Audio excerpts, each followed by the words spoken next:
Broncos training camp, the penultimate practice, as the final day of camp looms tomorrow. But the smiles and enthusiasm of the folks today, just as powerful as they were on the first day of camp. It's a special day here at UC Health Training Center as the Broncos dedicate this camp practice towards the fight to end Alzheimer's. Fans are dressed in their purple. You saw it there. Some of the coaches dressed in purple. Drew Lock, though, still got the blue jersey on as the quarterback. Bradley Chubb looks ready. This defense looks ready. And because it's almost to the end of training camp, we have to have a show about the safeties, especially with number 27 on set with us the entire training camp. So we brought in one of the best in Broncos history to join the show today. We'll get to him in a moment, but welcome in to Broncos Training Camp Live, presented by U.S. Bank. I'm Matt Boyer, Broncos Country. Welcome in. As I mentioned, we are winding things down here slowly at Broncos Training Camp. It's the 2 days are officially remaining in training camp. The position battles and roster decisions are going to be left until August 31st, but there's going to be plenty of action here in the next couple of days, and we will bring it to you live on both of those. As for today's practice, it's going to look a little bit like training camp practice has all throughout camp. Full pads. Vic Fangio said this is going to be the last camp-esque practice before the Broncos get to regular season type practices here starting on Thursday. A couple news and note items to get to on the injury front. We're updating you on Patrick Surtain II, Mr. Pick 6 against the Vikings last Saturday. Left practice yesterday with what Vic Fangio called lower extremity soreness. Fangio said it's not a big deal. We should see him out here soon. However, he is not in pads today. Melvin Gordon also was back to practice yesterday following a groin injury. Good to see him back in full pads. And Von Miller also back. He was expected back today after the birth of his son earlier this week. Congrats to Von and the Miller family for that. Von, 58, back in pads today. And Vic Fangio has not ruled out playing Vaughn in Saturday's game and also left the door open yesterday for the possibility we could see both Albert O and Cortland Sutton, both players coming off ACL injuries a year ago. So something to keep an eye on when you're thinking about that Broncos lineup and what it might look like for preseason game 2 against the Seattle Seahawks. Now, Broncos country, you saw the purple on the hill at the beginning of the show. I'm rocking it as well. Our entire staff is, the coaching staff is. It's great to see that Alzheimer's Awareness Day has returned to Broncos Camp. It's really become a tradition here at Broncos Camp the past few seasons. It's a cause very close to the Bolin family, of course, and each year the Broncos are among the leaders in Colorado when it comes to raising money and raising awareness. And we will get to more on that in a second. However, how about we bring on our special guest for today? Each day, our guy, Steve Atwater, is bringing the fire guests to break down each training camp practice. And you know Steve couldn't do an entire training camp show or an entire slate of shows without having another safety on. I think we are contractually obligated to the Hall of Famer to do so, and we got a great one here today. You see the stats there. You heard Jake Plummer yesterday talk about those mid-2000s defenses for the Broncos, and this guy was a big reason why they were so great. 281 career tackles in a Broncos uniform, and in 2005, check out that stat line.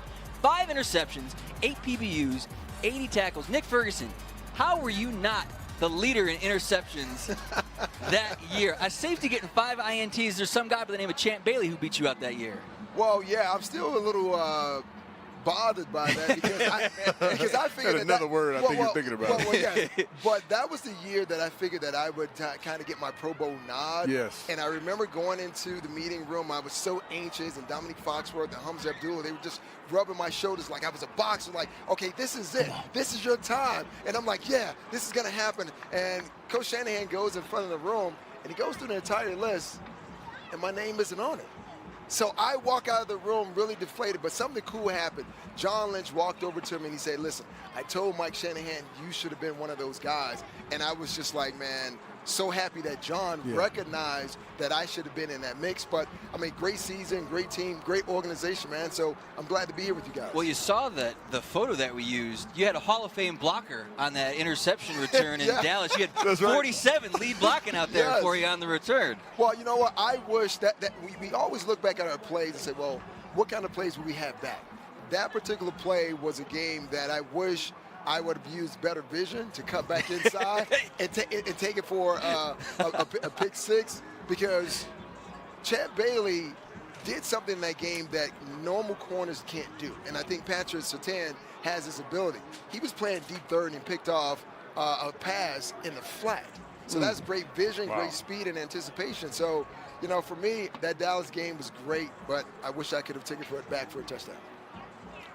Good, man. Hey, I'm glad you're on the show with us, man. That was an amazing year, 2005. Come on, man, 5 picks. It's tough to get 5 picks. As a safety, too. I mean, that's almost unheard of. Well, I know this. Why didn't anyone tell anyone at the time who was voting for the Pro Bowl? That would have helped me out. Yes. What do you think about that room, though? You just mentioned Dominique Foxworth, John Lynch, Champ Bailey. I mean, that secondary room was loaded. What was it like to go into that room every day? It was hilarious, right? Because here's the funny thing. Champ, as great as he is, he would always fall asleep in meetings. No. Yes. And he had this expert skill of when he was asked a question, he could hear, wake up, answer the question, and go back to sleep. Wow. I was just like, this is not fair. It's bad enough that he has all this God-given talent, but he could fall asleep in a meeting and still know what's going on. Yeah, like I heard it. So we're going to take a quick break, Nick. We'll get back to some of those great safety and DB stories here in a moment. Guys, you saw the purple on the hill, Broncos country, at the beginning. We're all rocking it here. Again, it's really become a tradition here at Broncos Camp to raise awareness for Alzheimer's disease. It's a cause very close to the Bolin family, of course. Let's head down to Alexis Perry, who is standing by with a special guest for more on today's events. Yes, thank you so much, Matt. I am here with Allie Engelken. She is the Executive Director of Community Development here with the Denver Broncos. Allie, what a special day. It is the 3rd ever Alzheimer's Awareness Day here at the UC Health Training Center. For those who don't know much about this disease, how is Alzheimer's affecting those here in Colorado? That's such a great question. I agree with you. It's a really special day. Seeing fans streaming in orange, blue, and purple is a really unique thing that we always appreciate. Alzheimer's disease affects millions worldwide, and specifically in Colorado, there are more Coloradans living with Alzheimer's than seats in Power Field at Mile High. And there's twice that number, more than 158,000, who serve as caregivers to those battling Alzheimer's or any form of dementia. And so for us, partnering with a group like the Alzheimer's Association, we're able to provide necessary funds to not only research to find a cure, but also provide resources to families specifically who are battling through this. What are some of the ways the Broncos are helping to fight this disease? I would say you're seeing it here today. Awareness is key. And I think awareness and breaking down the stigma of being able to talk about something as hard as memory loss and dementia and Alzheimer's.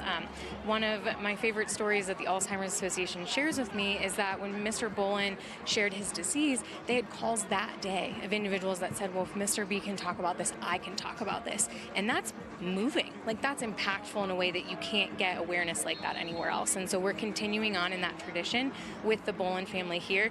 And it's a little thing of wearing purple to a Broncos camp. People are like, why are you wearing purple today? Because it's Alzheimer's Awareness Day at camp. Earlier, we just saw a $50,000 donation from the Denver Broncos and Empower Retirement. Explain how that came together. I love the Denver community, and I love that they're like-minded corporate and community partners who are stronger together. And so in a partner like Empower Retirement, who already is supporting the Alzheimer's Association, and they say to us, you know, we're looking to make a big difference this year and support the association. And we say, we are also looking to do that, and you join together. And it's truly a friendship and a relationship that really joins together that trifecta of the Broncos, a corporate partner, and a community partner. And we couldn't do that without Empower. For fans who weren't able to make it out here to enjoy this special day with us, what are some of the ways that they can get involved and support the Alzheimer's Association? Fans can sign up and walk with us on September 18th at Denver City Park. You can join the Broncos country team. It's free to walk, free to participate, and it is a 10,000 person momentous occasion. I don't know how else to describe it. There are flowers everywhere and beautiful tributes and signs that are dedicated to family members. It's just really special. So that's one way. Fans can make monetary donations as well. dbron.co/ALZ. They can also share their stories with us about being a caregiver. We really want to focus this year on Broncos country caregivers and those who are taking care of individuals in our community that can't take care of themselves. So they can join us at denverbroncos.com/community. Broncos country caregivers, they can share their story, a photo, and we will post all of those on denverbroncos.com. Well, Allie, thank you so much for the time. Can't wait to see you out there September 18th for the Walk to End Alzheimer's. Back to you, Matt. Thank you so much, Alexis. This guy's a great cause, and I know Broncos Country has been out here in full force, so great to see that $50,000 donation, as well as the Broncos community getting behind a fantastic cause, and looking forward to that Walk to End ALZ coming up in September.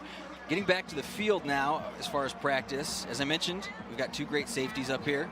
So let's talk a little bit of safeties right now, okay? Obviously, this safeties group is led by Kareem Jackson and Justin Simmons, right? Yes. But this safety room has 6 great safeties. So Nick, to you first, as a coach and as a former player, how many safeties would you expect, before even knowing the names, would a team carry heading into a season typically? Usually teams carry about 4 safeties and maybe 5 corners, so 9 DBs totally. And that can always change because every team is always trying to improve with the offensive line, and they always have guys who are waiting in a wing. So it's unfortunate that this happens to DBs, but a lot of guys end up being released because there's a heavy emphasis on maybe wide receivers or offensive linemen. This is a big week. We see the list right here of the 6 safeties that we just mentioned. Trey Marshall obviously out with an ankle injury sustained on the first play of the first preseason game against the Minnesota Vikings. Marshall injured on the initial kickoff.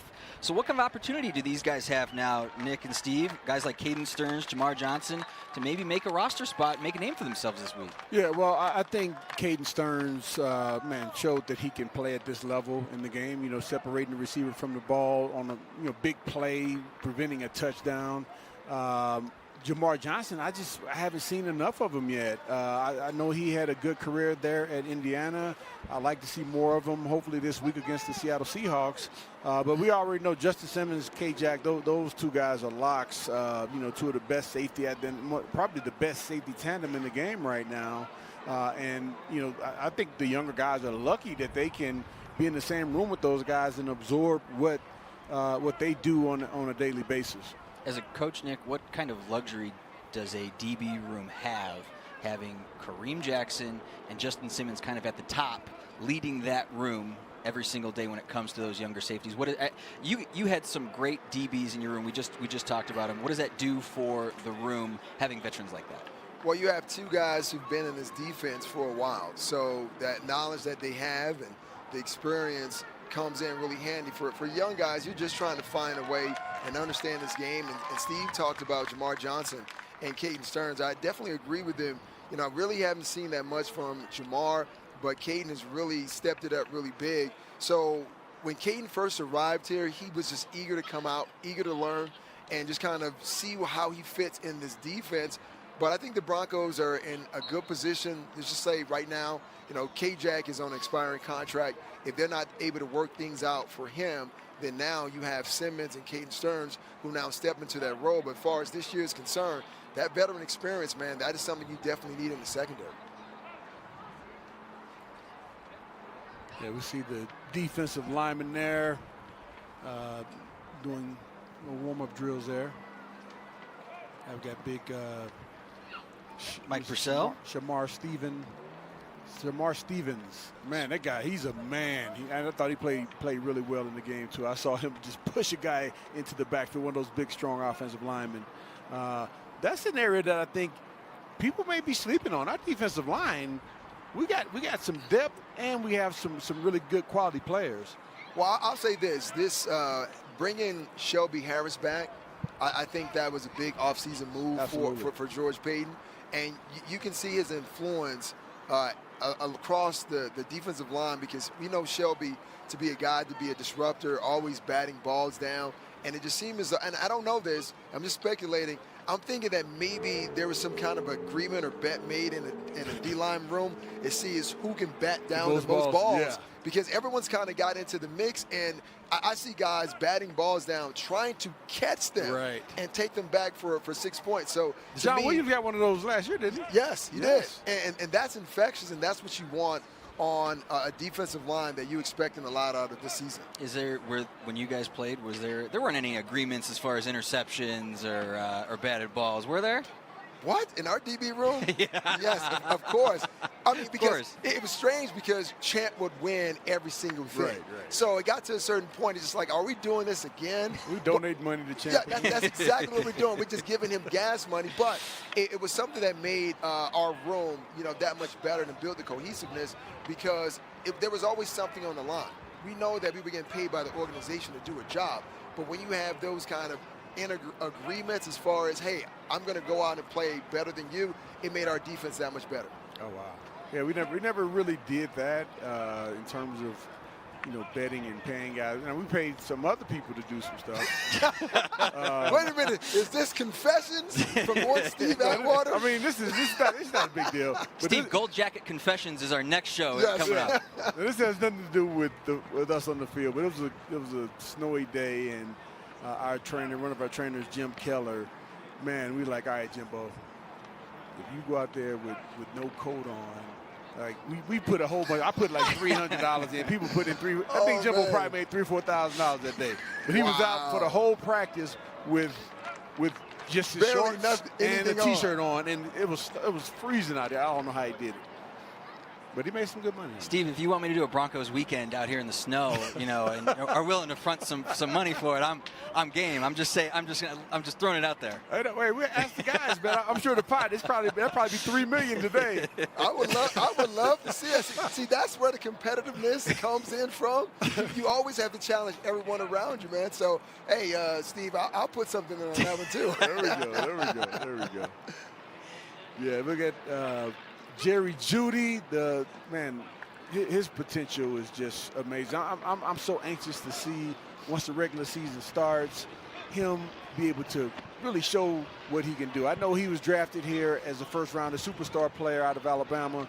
He didn't play up as well as he wanted to play last year, but by most rookie standards, he had a pretty nice season. Well, yeah, he did, and I understand the rookie frustration. You come out of Alabama, you perform well, you come here, you drafted in the first round, and then you have maybe 3 drops to start off the season. Then I think in that game against the Chargers, there was 4 drops, and that was a big issue for him. He watched guys like Justin Jefferson, in Minnesota, guys he feels as though he is better than have an extraordinary year. So, he came back really humble, willing to work really hard to get out here and really show Broncos country what he's capable of.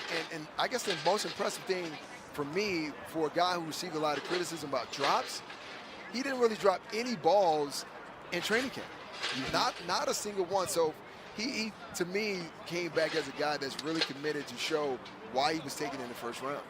But the thing for him is, when the bullets start flying, that's when he's got to catch. He's last year, I don't think at training camp he dropped very many balls. But then once everything went live, that's when he had some issues.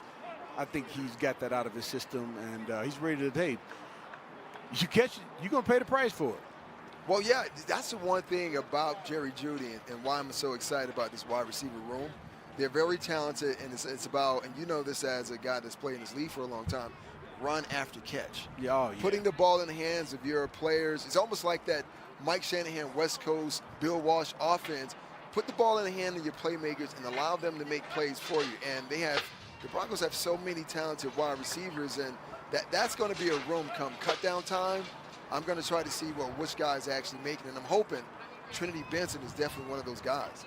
Yeah. I mean, he's had a great preseason, both in practices and in the games, coming out with 2 touchdowns last week. The wide receiver room is low. I think we have several different positions that are like that are stacked. KJ Hamler with the 80-yard touchdown reception. That dude is so fast. And he just makes it seem simple. Oh, yeah, I just ran past. And I guess in reality, that's what it is. Right. At the end of the day, you just have to run past the defender. And I remember when he was coming out of Penn State, he didn't work out at the combine because he was injured.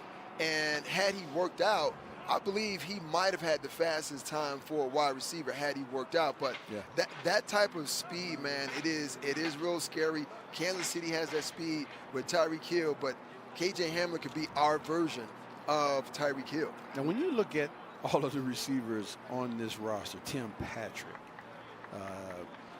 Kendall Hinton, Trinity Benson, Jerry Jeudy, Deontay Spencer, Seth Williams, the draft pick out of Auburn. How many receivers can you keep? Well, teams are usually going to keep maybe 8 receivers. And this is why the question earlier about how many DBs, that's always kind of determined by offensive players. Say 8 receivers? Yes. And this is the NFL. Base personnel is, it's 11 personnel. So knowing as though we have 17 games instead of 16 games, you're going to need quality wide receivers. And just kind of looking at the Tim Patrick with the sleeve on his leg, Deontay Spencer, he's missed some time. I mean, Cortland Sutton's coming back from a knee injury. Yeah. So you're going to need to keep 8 guys out there just in case of an emergency. And then some of these other guys who are not going to be on the active roster, they're going to make, the practice squad. So this is the one thing. It's why I look at this group. We've been talking about quarterbacks this entire camp, but the wide receiver group, that's going to help either guy who becomes a starter, and this is why we need to keep this group healthy. Now, what's going to be the determining factor, you think, for guys who may not be starters? How will they – it's going to be tough to decide which guys to keep because, we got so many great receivers. What do you think will be the deciding factor? Well, the deciding factor is always special teams. And that's how I cut my teeth in the league for 3 years playing for the Jets. And that's how you kind of, build the confidence in the coaching staff that if they dialed up your number and put you in the game, that you're ready to play. And a lot of these players, just like, Deontay Spencer, he was out last week, but you saw KJ Hamler making plays, and it's just kind of strange how that works. You see a guy at your position that you're competing with, same body type, and you're dealing with some injuries, now you want to come back. Yeah. Because now that guy's making plays and he's being acknowledged by the media and by the coaching staff. You want to make sure that you are not, one of the forgotten guys. So this is why, a lot of these guys, even Trinity Benson's, as great as he's performed in camp and catching touchdowns from both Teddy and Drew, it's going to be all important that he too can play on special teams as well. Okay, just say you're in Vic Fangio's position, Zach Azzani, in terms of making a decision on who to keep as a wide receiver. And you're talking about not the top 4, just say you're 5, 6, 7, in that range. Say one guy at 5 is a better receiver, but not as good on special teams as the guy that's 7, who's amazing on special teams. Who do you keep? I'm looking to keep that special teams guy because I'm thinking, okay, we can develop him more as a wide receiver, but he has a mentality to play special teams. And when you play special teams, my coaches have always told me, man, you got to be a little nuts to play special teams. Oh, yeah, you got to have a loose yes, I caught several screws loose. And I know the rules have changed over the years, but when you play special teams, you're not just playing one special team. Right. You're playing all of those special teams. So that's a guy that I can definitely work on, and he can definitely get better with years. But here's another thing that some of the guys who are competing for some of those final wide receiver spots, the Broncos, when they start to choose to build out this roster, they're looking on other rosters as well. So you're not just competing with the guys here that you see every single day. You're competing with guys on the other 31 teams. So don't look around the room and say, well, I've made it so far. I've had this amount of catches. But what about a guy who may play for the Rams that you don't know anything about, that they may say, hey, you know what? He's a talented route runner, and he plays special teams. So you got to be careful. How hard is it, Nick, though, trades, cuts, pickups, it's very common this time of year in the NFL, but to go from one training camp, say, in Los Angeles and come to the Broncos, or we saw Adrian Killens come in, yesterday at running back, how hard is that transition to kind of pick things up midstream? It is very, very hard because you're going from one environment where the practices may have been a little lax to coming maybe here where the intensity is just kind of revved up a little, or the opposite. But once again, you're trying to learn a different scheme. And coming into camp, when camp is kind of like almost over, now the ability to learn the offense, you have to speed that up. You're not going to have as much time. The coaches are going to tell you when you come in, we're bringing you in now. We want to get a look at you. Hey, the situation may be a little unfair, but how quickly can you learn our offense or our defense, and that'll determine how long you stay with the team. All right, I got a question for you, Nick. What are your thoughts on who will be trying to defend Darren Waller and Travis Kelce? Oh, that's easy, Steve. PS2? Or I knew that, yes, is it of PS2, course. or is it one of the is it Caden Stearns or Jamar Johnson or one of those guys? Michael O.J. Moody we saw working against the Titans O.J. Moody, yesterday. yeah. No, I mean, the whole idea is that you want to take advantage of the matchups. You want to create a matchup that's advantageous for the team. And when Pat Surtain was drafted, that was the first thing I thought about.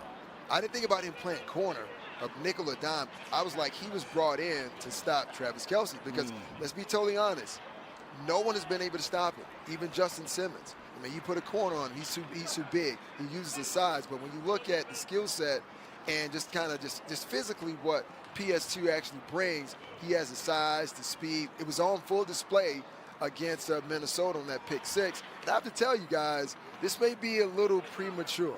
Maybe a little premature. Here we go. Let's hear it. You heard it here first. But I'm telling you, from seeing what I saw on Saturday in the game, the pick 6, and seeing PS2 cover Minnesota wide receivers, man, he looked a whole lot like 24. He looked like Champ Bailey. As smooth as he was, no false steps, looking back at the ball. But I'm going to say it. I played with him, so I saw it every day, right? So PS2 looks like that guy. He looks the part. And if he continues to grow, he would be the perfect guy for the Broncos defense to neutralize these tight ends. He's got a long way to go before he can fall asleep in meetings, though. Well, yeah. Yes, a long way to go. But as far as talent and ability, man, he looks spectacular. And if you didn't know that he was a rookie, when you see him out there, you would think that he's a 3-year vet, the way he carried himself. But that has a lot to say about, I guess, Nick Saban and the Alabama program. Yeah. And I've said, from seeing him out here on the field, seeing how, just seeing his demeanor, seeing how highly the coaches speak about him, he's going to be on the field. Of course. Somewhere. Yeah, I mean, either covering receivers or covering tight ends, he's going to be on the field somewhere. Well, here's the way I look at it, guys, because we've seen watching practice PS2 use a nickel and dime. And that means you have to take a linebacker off the field. Yeah, I've seen it with Justin Chenard or Alexander Johnson. For me, when you talk to certain people, they're like, well, if I'm an offensive lineman, it's 3rd and 5, and I see PS2 on the field, I'm just going to dial up a run. I said, not so fast, because I've played in the box, and luckily I was here with a guy by the name of Alex Gibbs, who showed me how to play in the box, how to read, run blocks and the proper way to fit up. And if they do that for PS2 because of his size and athleticism, I don't care how big the lineman is. We know this. When they get those massive bodies moving forward, then they can't kind of change of direction. Oh, yeah. So you get them going one way, and then you can slip them. Now, that's a play right there. So if they teach him that, he's going to be one heck of a defensive addition.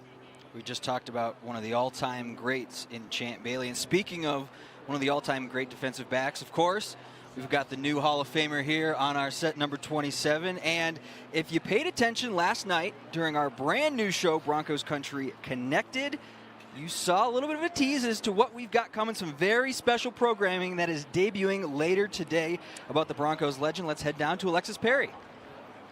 That's right, Matt. Some of you were lucky enough to watch Steve Atwater's Hall of Fame career unfold week in and week out. Others have gained a respect for number 27 by heading over to YouTube and watching the countless highlights of big hits and game-changing moments that live on the web. Well, tonight, Broncos Broadcast Productions is so excited to add one more way that you can relive the Smiling Assassin's gold jacket-worthy career on the web as we debut part 1 of Steve Atwater, The Road to Canton. In this special feature, Steve Atwater shares his football story starting from the very beginning. Learn how a high school quarterback turned safety became a 2-time Super Bowl champion, an 8-time Pro Bowler, and now a Pro Football Hall of Famer.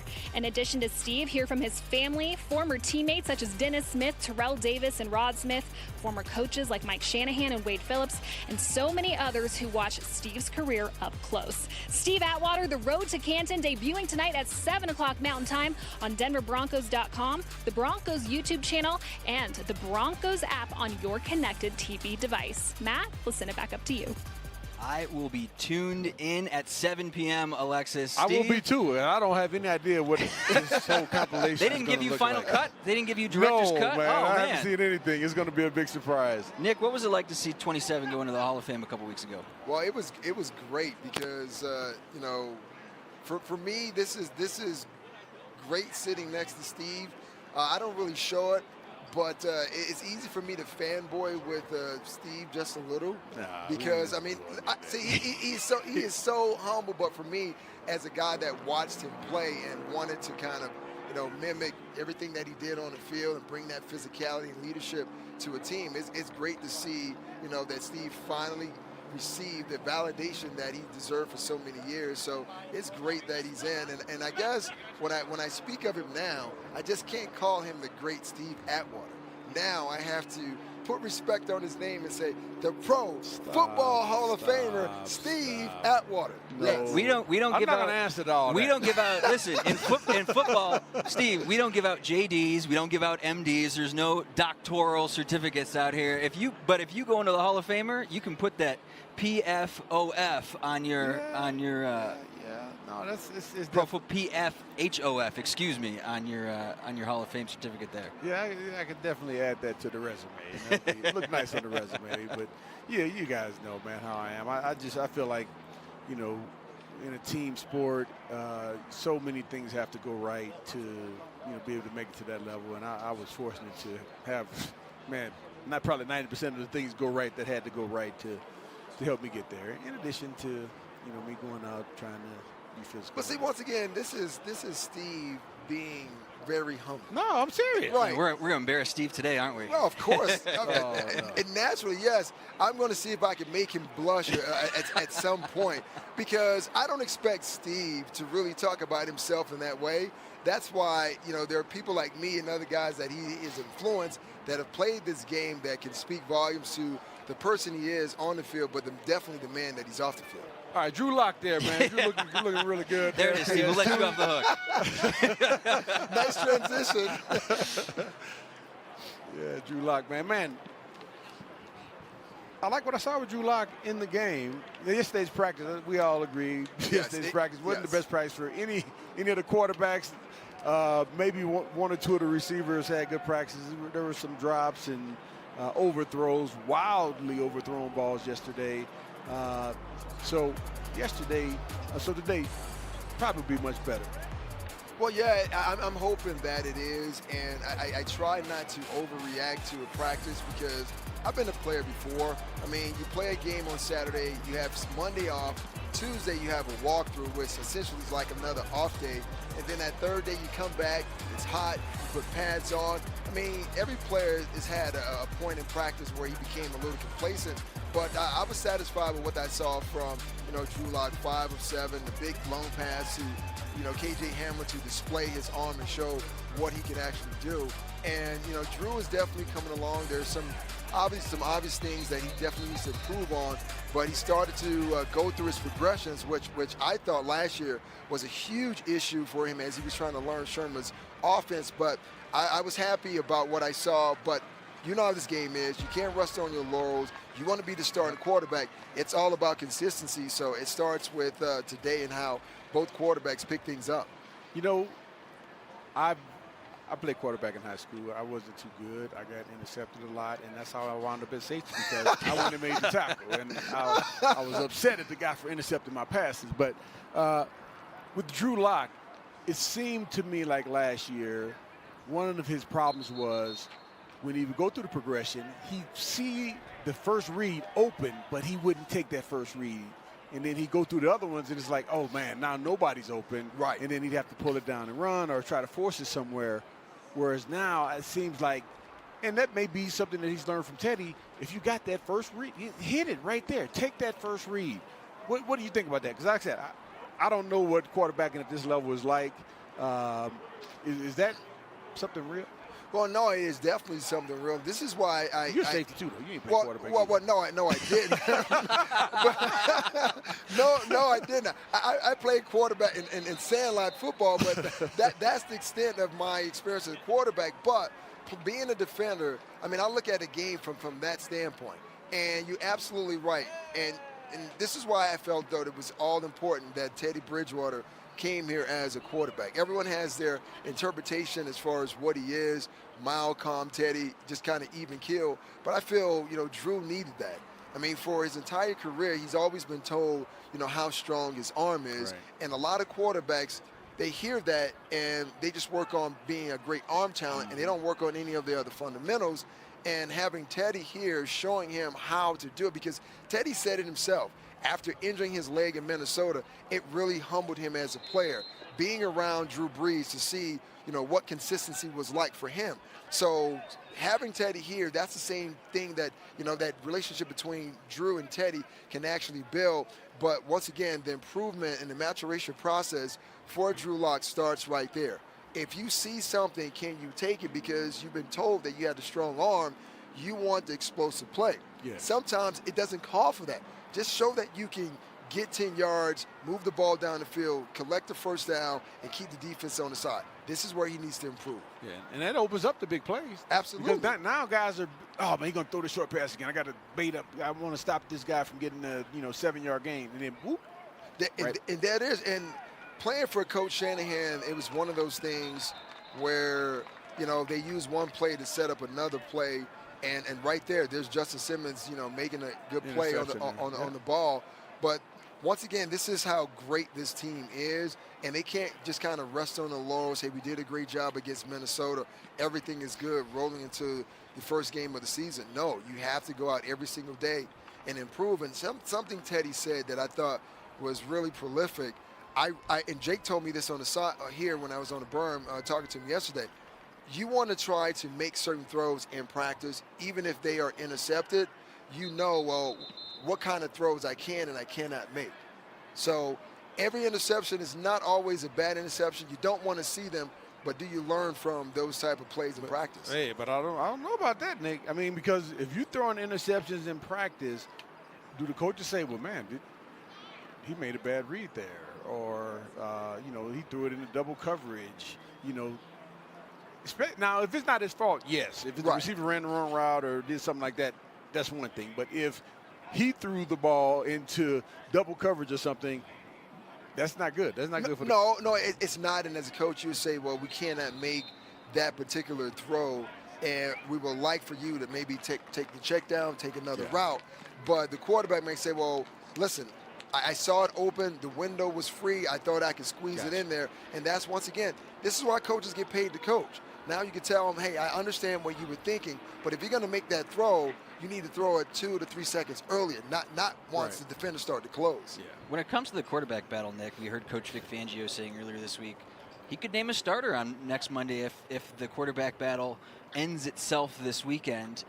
How likely do you think that is? I'm putting you on the spot a little bit. How, if the results are similar to what we saw in Minnesota for Game 2, do you think a starter is named early next week?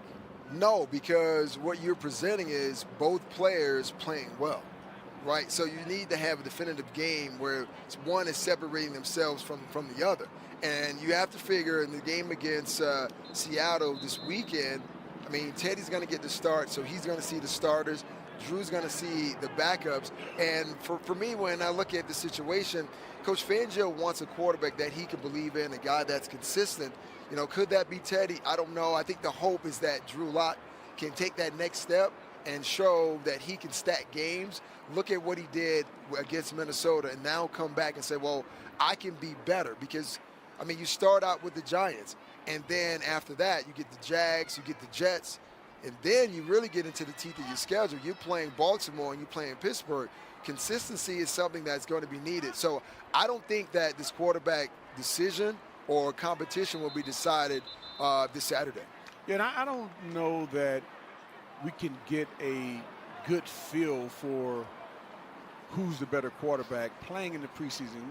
One is, well, I guess guys, if they have a chance to hit the quarterbacks, they will. We don't want our guys to get hurt, but also, them being in situations where they're not playing well and they have to come back from it. Will they have enough time in the game to do that, to have some downs where they may throw some bad passes or have a couple of bad series? Will they have enough time to come back in the game and then lead a winning scoring drive or something like that? I just don't know if we'll have enough time during the preseason because I don't think they're going to play as much as we're hoping they're going to play these next couple of games. But I may be wrong. But this is why I feel as though this game against the Seahawks will not just, decide the quarterback position, because you're asking yourself, how many reps are they getting?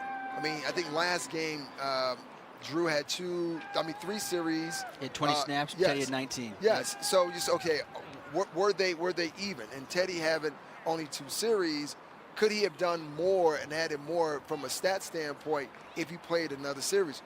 We don't know. We like to think that that would have happened, but during the evaluation process, I can tell you from my experience as a coach, you want to see guys go through adversity, because you want to see how they overcome that adversity and bounce back, especially at the quarterback position. Because here's what we do know. No quarterback that's ever played this game has played a season where they did not throw an interception or didn't have a bad ball. But the biggest thing, especially for that position, quarterback we're talking about, can you make a mistake and can you bounce back from it mentally, or is it still holding you back and you reserve and you threw an interception on maybe a go route? Can you go back to that same go route if they dial it up? I don't know, but this is what we're trying to see between both of these players. It's a big week for lots of the starters, as we just mentioned, as many believe this could be a dress rehearsal of sorts for a lot of the frontline guys, including Bradley Chubb. Phil Milani caught up with the Pro Bowler to talk camp and find out how ready Bradley is to get back on the field against another team. Bradley, just a couple of days left in training camp here. How are you feeling? You feel like you got some good work in this camp? Yeah, for sure. I feel like we made each other better throughout this entire camp. O-line, D-line, and DBs, receivers, everybody just made each other so much better, and I feel like we got to use that momentum into the season. Yesterday you said you were at 98%. What's going to get you to 100? Just more reps on top of reps on top of reps, and just being comfortable in those positions and understanding that, you know what I'm saying, where my body is and stuff like that. So I feel like that's the main thing for me right now. How excited are you to be able to finally get to play alongside Von Miller? It's been a couple of years. Yeah, I'm really excited, man. I'm really looking forward to it. You saw what we could do in 2018, so now it's just got to run it back and do it again. Von Miller just had his kid. How do you think that's going to change him?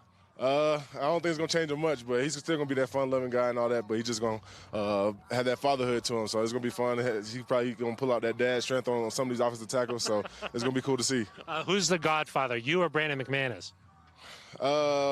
Probably a mixture of both of us. B-Mac probably got him because he's the godfather of his kids, so I might get the slight nod, though. Maybe some babysitting duty or something, huh? Yeah, something like that. All right, Bradley, appreciate your time. Thank you very much. Guys, back to you. Dad strength. Thanks, Phil. I like it. I like it. Now, guys, Vic Fangio hasn't committed to playing Bradley Chubb and Von Miller this Saturday. Do we need to see them in the preseason? Both guys have said they wanted to play. How likely is it, Nick, do you think that we see them on Saturday? I think it's highly unlikely. You know exactly what both of these guys can do. And I don't want to put either one of those guys in that situation because they're coming back off of injury.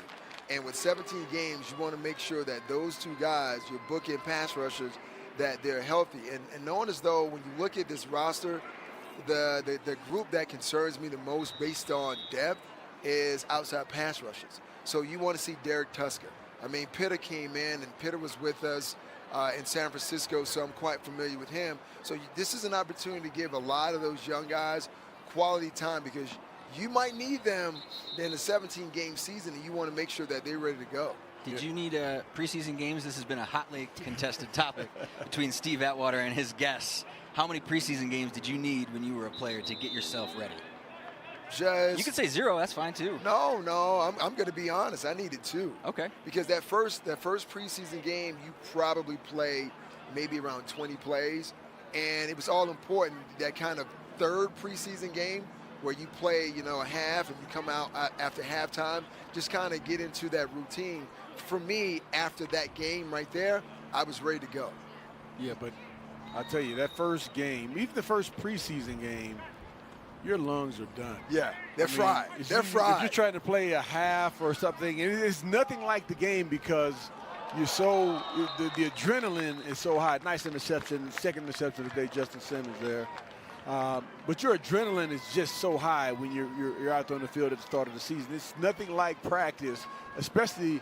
It may have been a little different last year because no fans were in the stadium. But when fans are in the stadium it's just a whole different vibe. You feel like it's pressure, like everybody's watching you. You got to do your best.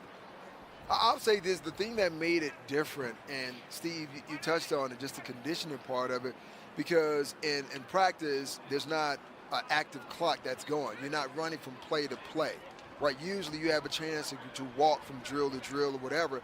In the game, it is constant.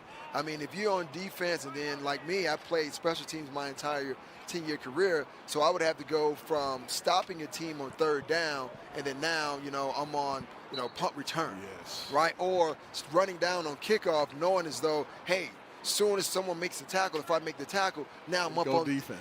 So now you're trying to think, okay, well, where do I try to conserve energy? Special teams coach doesn't want you to conserve it on his drill, and the defensive back coach definitely doesn't want you to do it. So that's one of those things, getting your body into that type of routine. That's why usually it was 2 preseason games for me to know that I was ready. Yeah. Now, I don't know if players do a ton of conditioning after practice or not. I don't. Some guys do individually, but it's not team mandated where you get all the offensive linemen running 100-yard dashes or the gashes, which are halfway across the field. Well, going across the field from sideline to sideline. But the more I feel like the more that I got conditioning in, the better that I would feel in the game.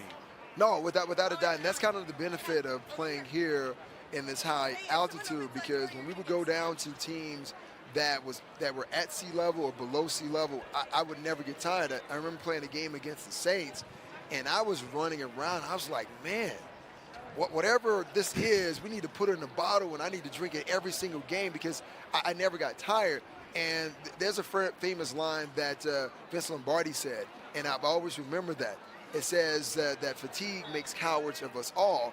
And once you get tired as a defender, you forget all technique. You're not thinking about anything but I need to get to that sideline. So having conditioning be the high priority, you definitely want to do it. But I don't really see, Steve, since I've been out here, a lot of guys actually doing that conditioning.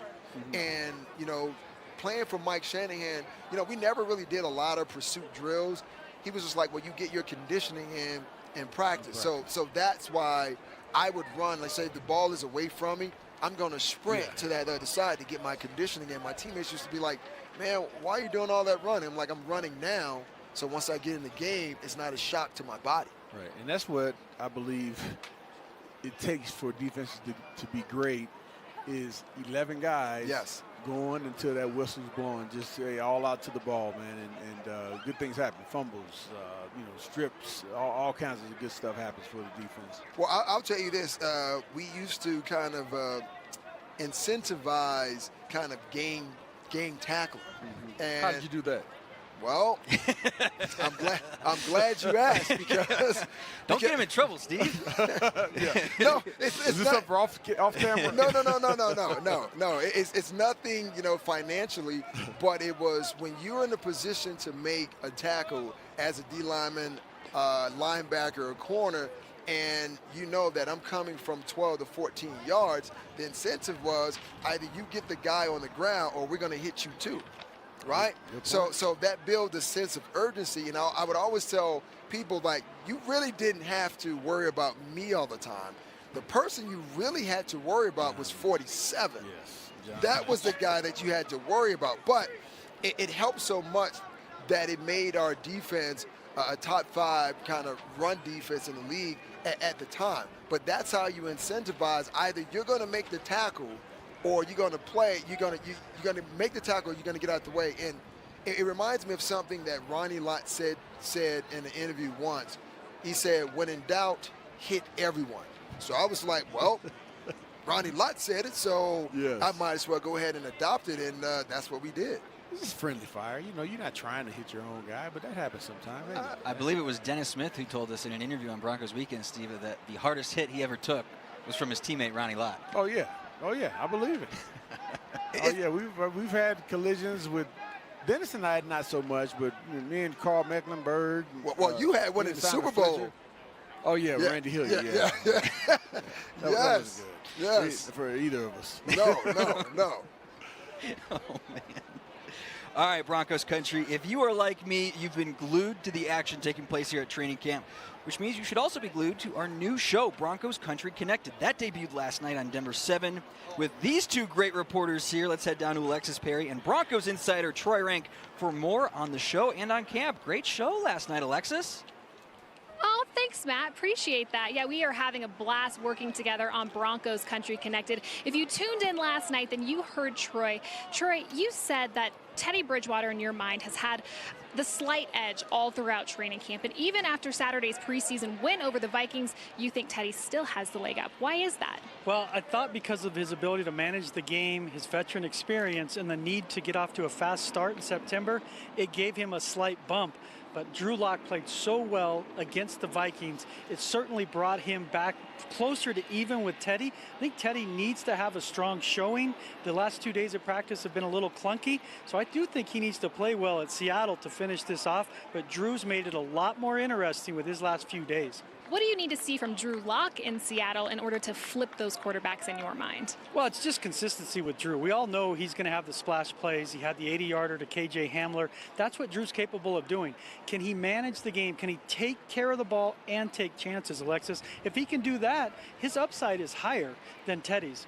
The argument is that Teddy's floor is much higher than Drew's. But if Drew finds consistency, and I think he will play well against Seattle's backups, then that puts him right in that conversation, because for the most part this summer, he's taken much better care of the ball. So that is the key. Can he be consistent? Back up the great game against against Minnesota with another really good performance against Seattle. In terms of this offense as a whole, what has really impressed you over the last week, and what do you think the next step will look like for this offense? Their ability to run the football has been so impressive. They are physical up front.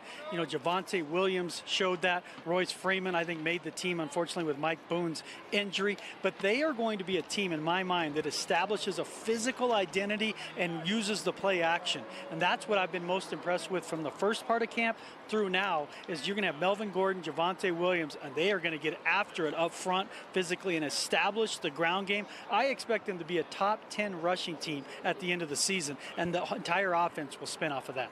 Well, the receivers room is literally overflowing with talent right now. Obviously, the 53-man roster will be set on August 31st. How do you see the receivers room really playing out on that final roster? Well, it's going to be tough because there's players we didn't expect to be in this mix. Trinity Benson's one that's now in that mix. Tyree Cleveland's had a little slower training camp. Last year, he was kind of a marvel and early on in camp. So Trinity Benson, keep an eye out for him especially.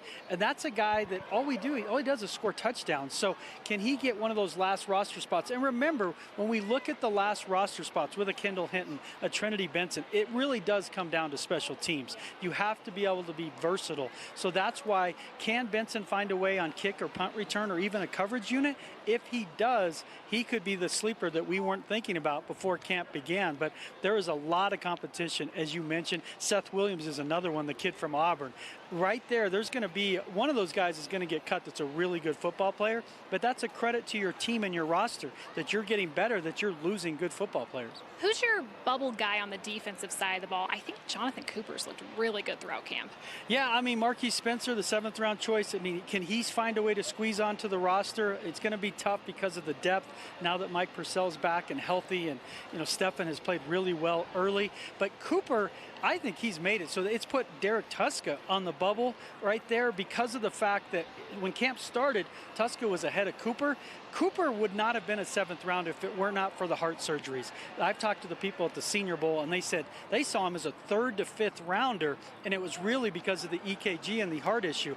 But the irony is no one plays with more heart than Jonathan Cooper. So he has got a chance to make this team. Tuska then becomes a bubble guy because of that. And the safety position, Jamar Johnson, can he sneak onto the team, or does that go to P.J. Locke, Trey Marshall? One of those safeties that's a good player is not going to be able to make this team. Troy, thank you so much for your time. You guys can catch Troy Rank, Lionel Bienvenu, and of course Ryan Harris every Tuesday along with me, Nick Rothschild. We got the whole crew involved on Broncos Country Connected. These guys will have a recap of the Seattle game on Tuesday at 6:30 on Denver 7. Matt, back up to you. All right, thank you so much, Alexis. We will look forward to the next episode of Broncos Country Connected. Nick, I want to get to you real quick about something that Troy said, you know, roster construction, and we just saw the first round of cuts this week. you are one of the most copious note takers I've seen out here at camp. I want to get inside that notebook and see what you've been writing. Snatch that notebook. I know. I need to see Nick's notes. So, for the folks who are going to be here today and tomorrow, thinking about roster cutdowns and who might make the team, where do your eyes go during these next couple of practices to tell you, okay, who's got the shot? Who should I be looking at here in these next couple of practices? Special teams drills.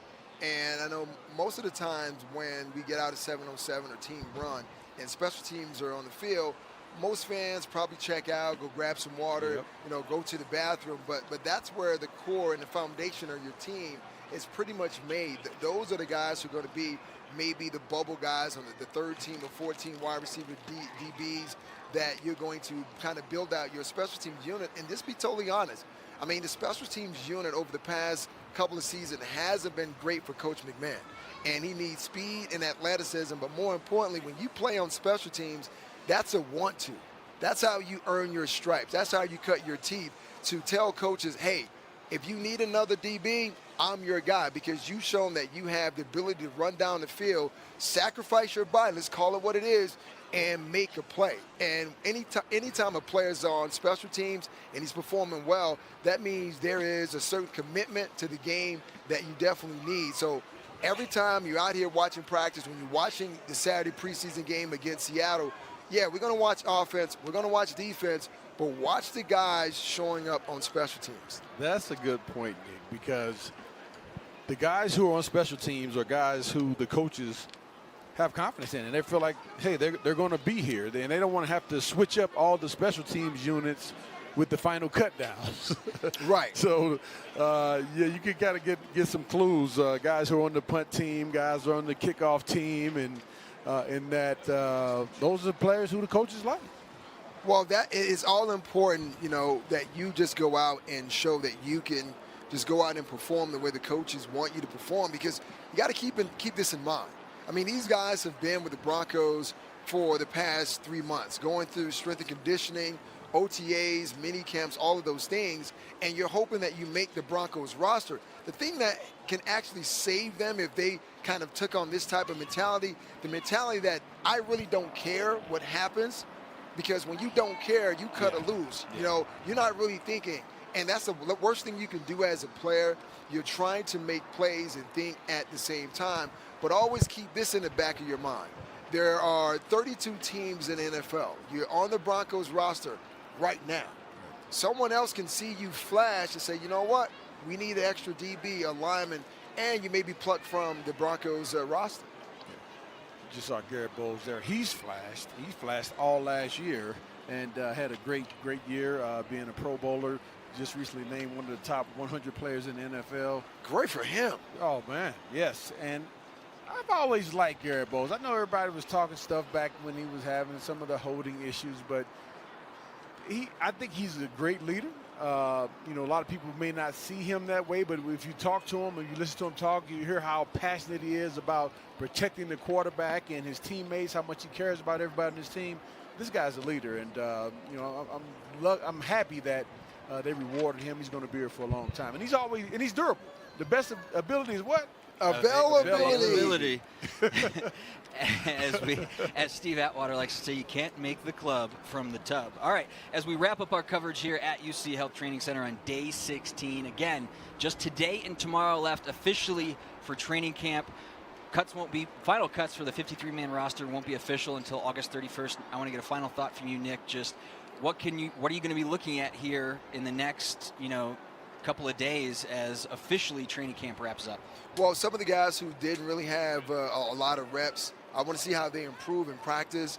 Also, how they translate, what they've learned in the classroom, what they've done here to those games, because those games, that's where, we put a lot of emphasis in it as a coach as far as evaluation. What do you look like against other NFL caliber tight ends or other competition? And you may not receive a lot of plays. The idea is that if you only receive 10 plays, were those 10 successful plays? And Steve, you can answer this question. I've never seen a player grade out 100% in any game, but you're hoping that you at least are above 90, which means though you're not making many mistakes. And as a coach, you can work with a guy that you can trust.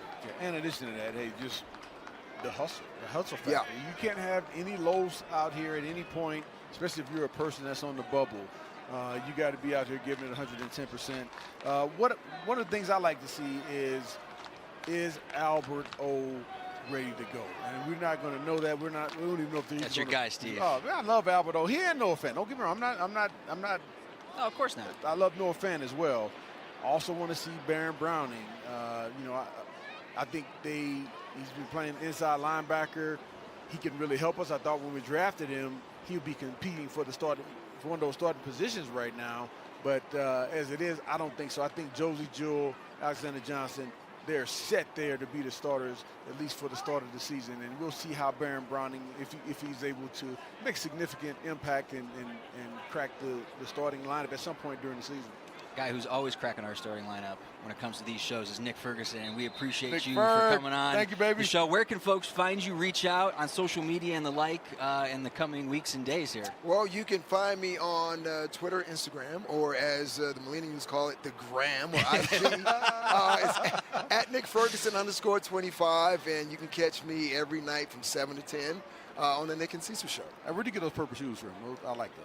I can't tell you that, Steve. Come on, some Nike purple. I like those, man. There we go. There's the shot. All right. Yes. Broncos country. A couple of quick programming notes tonight. As we mentioned, Steve Atwater's Hall of Fame special. It debuts on the Denver Broncos YouTube page, the Broncos website, the Broncos 365 app. Tons of great behind-the-scenes content from Canton, as well as some never-before-seen highlights and photos of Steve. You won't want to miss it. Again, that is 7 p.m. tonight. As we mentioned, tomorrow's the final day of Broncos camp. If you haven't made it out here, tomorrow's your last chance for a public viewing of camp. But if you are among the many needing to head back to school or work as summer ends, we still got you covered. As tomorrow at 9:10 a.m., Brandon Stokely, one of the great wide receivers of his era, including some very memorable years with the Broncos. I remember him being a favorite target of a certain Hall of Famer, number 18 perhaps. We'll put a bow on camp tomorrow beginning at 9:10 a.m. But until then, Broncos country, that's all for today. For Alexis Perry and the Hall of Famer Steve Atwater, I'm Matt Boyer. We will see you back here tomorrow morning on Broncos Training Camp Live, presented by U.S. Bank.